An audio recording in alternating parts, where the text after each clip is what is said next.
key thing is actually to have some prototype food that takes in this protein source, so that you actually have something that is delicious and that you would like to eat. Because if we cannot deliver that, then even if you're serving sort of where it's malnutrition, you're not going to eat it if it feels weird and doesn't feel right and you don't feel nurtured by eating it. So that is a key deliverable.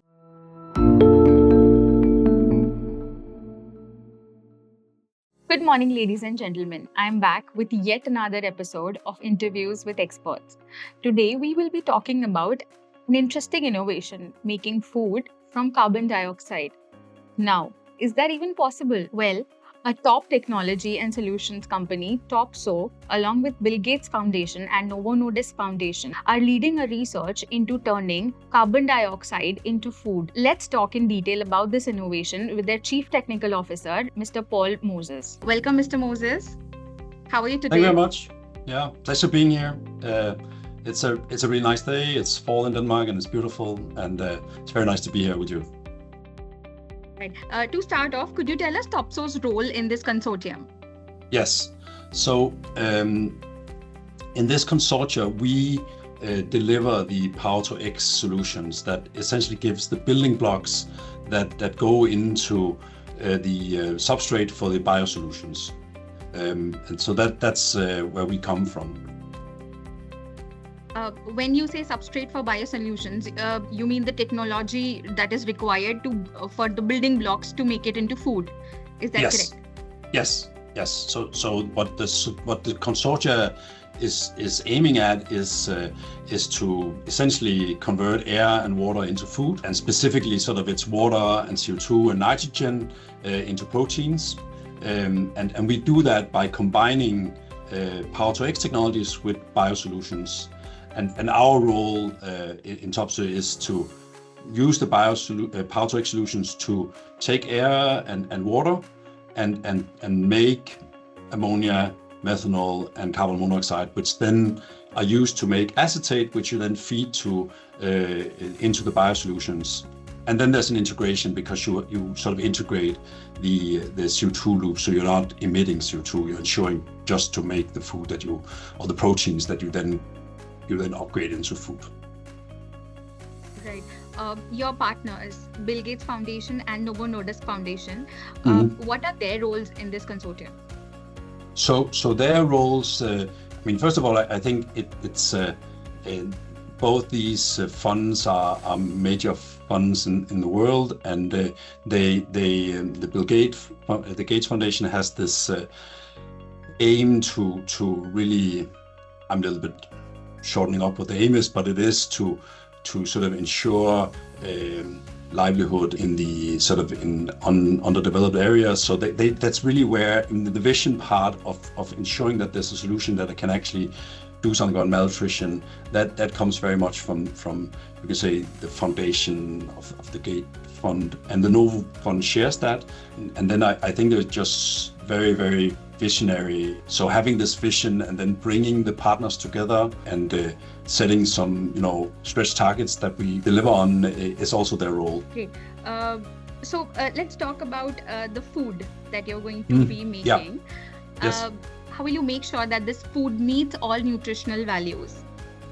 Yeah, so in the first phase, the main goal was actually just to prove that it was technically feasible. We were not certain that we could actually do it at all when we started off. So that was the first phase. So now we know technically we can actually make proteins, and then of course a protein is not food. So we have expanded the consortia with some partners that have a lot of understanding on how do you actually ensure that your food is delicious. So one of the partners is a Danish company called Spora, which is sort of a research institute for food, and they are sort of born out of the Danish Copenhagen food scene, which is extremely innovative. And so part of what we'll do in the project in the second phase here is actually to ensure that we find different innovative ways of producing delicious food that you would actually eat and like to eat. Otherwise, it's not going to change anything. Of course. So we can expect hamburgers, right? If that's what you like, I think the another target of the project is actually to enable a protein source for geographies where protein is very scarce and where you have a difficulty in having arable land. So having livestock it would be very challenging. And there, of course, you want to have some food that feels natural to whoever lives in that geography. And that could be hamburgers, but it could also be something completely different. Right, of course. So in the market, there are already multiple types of synthetic meat available, synthetic types of food available. How is your technology? How is this different than theirs? Yeah. So what we do differently is this combination of power to X and biosolutions. So it's really two quite different worlds where we come out of, you can say, legacy sort of petrochemical industry, which doesn't really have any overlap with what one does when you produce enzymes or pharma products. But we will then make these two worlds meet and each do what we are good at. And that's the innovation part in this. A lot of other approaches do not stay within the biosolution sphere. And we believe there's a benefit to combine these two. Right. So when it comes to, like we were talking about hamburgers, when it comes to food, taste and texture are the topmost priority. How do you, if it's made artificially, how do you make sure that it looks, feels, and tastes like food? Yeah, so it is really a matter of our experience of what is great food experience is also quite culturally sort of given by whatever culture we're in. And then, of course, we live in a global economy, so we mix and match. And what we will try to do here is really get to prototype foods that would fit different kinds of preferences. And we will not sort of be limited just to mimicking. You can say one thing is to mimic something you could get from that would be produced on a field in sort of traditional agriculture, but in principle you can also make something that would have a delicious sort of experience that may not necessarily trying to mimic traditional Danish food, even though a lot of Danish people love that, but it's not necessarily the same that you would love it in India, for instance. Oh, that is interesting. So we will be tasting a very different kind of food. Do you mean to say that? Yes. So we will both do something where it's about, it's a whole work stream in the project. So, and I'm a little bit promising something on some of our partner side, but knowing, the innovative background they are coming from, they're not going to be limited by, our traditional sort of definition of food. And what I was trying to say is that, what I've imagined as a great food experience could be different from what you imagine as a great food experience. So how does cost parity, how will you define that? Yeah, so I would say there's still quite a way before. You need scale to have cost parity.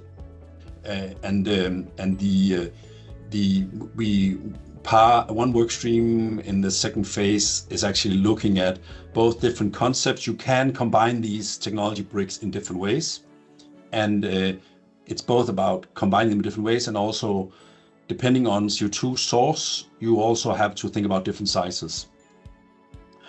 So that there's a whole work package around that where the partners work closely together, especially sort of the technology providers and the process integration partners. And then the outcome, the next phase, what we want to do there is to do industrial pilot/demonstration where you show this, and the food or the protein and the food that will come out of that would surely not be at price parity. You need to have it as a standardized product before you can drive down cost. So I would say price parity, you will not see that clearly until you're sort of on the other side of demonstrating that you can do this. That being said, it could still have, part of the purpose is to enable, if you have malnutrition in a geography or a country for various reasons, then having access to essential amino acids, you don't actually need very much to get a significant boost in your health. And there, being able to produce this in geographies where you could not normally reproduce food should help to sort of decouple this from food from sort of international supply chains. It's not that the world doesn't. We have enough food in the world in principle, but it's about getting it to where you really have a need when you have that need, and that turns out to be difficult for the world. What I'm trying to say is that price parity going into the future, livestock will go up. So the point we have to hit is not the point that exists today, but a future price point. That's right. So your concept has been described as a solution for underprivileged countries and people, who suffer from hunger.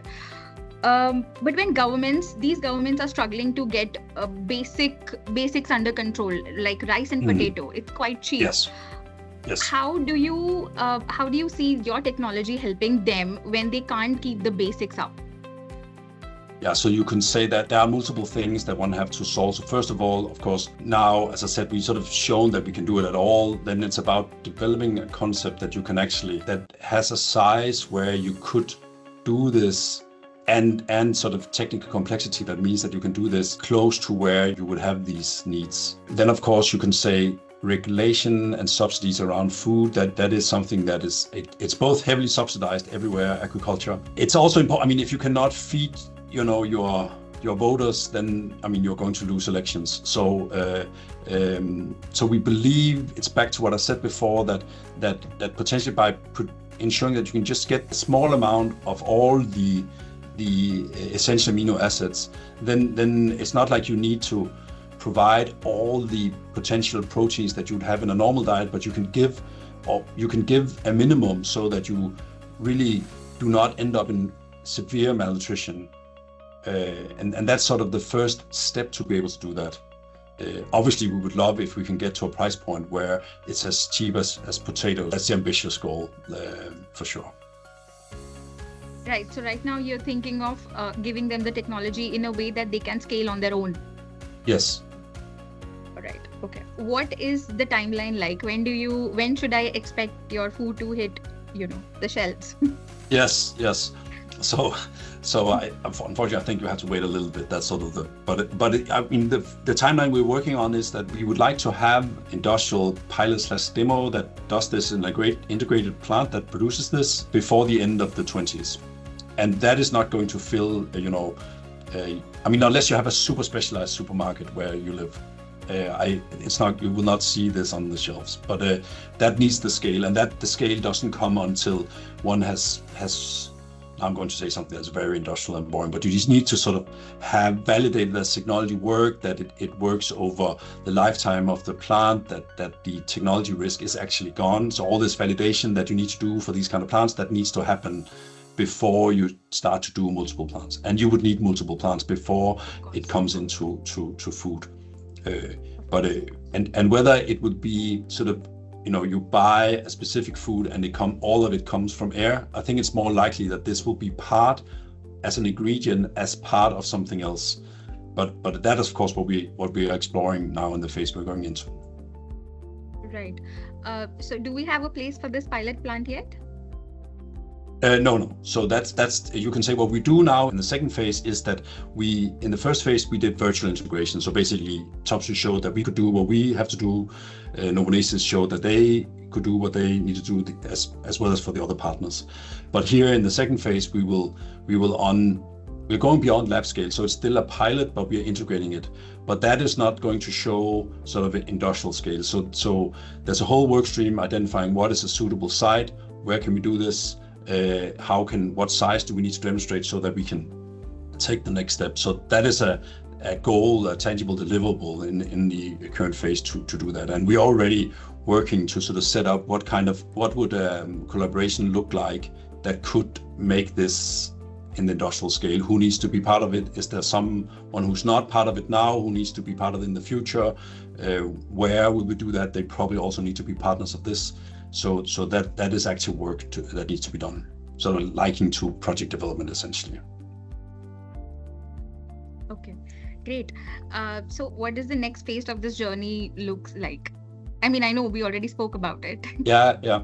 I think, no, the key thing is actually to have some prototype food that that takes in this protein source, so that you actually have something that is delicious and that you would like to eat. Because if we cannot deliver that, then even if you're serving sort of where it's malnutrition, you're not going to eat it if it feels weird and doesn't feel right and you don't feel nurtured by eating it. And then there's some more industrial deliverables that is about ensuring that we have the right setup to do industrial demonstration, that we have further validated and reduced the technical risk.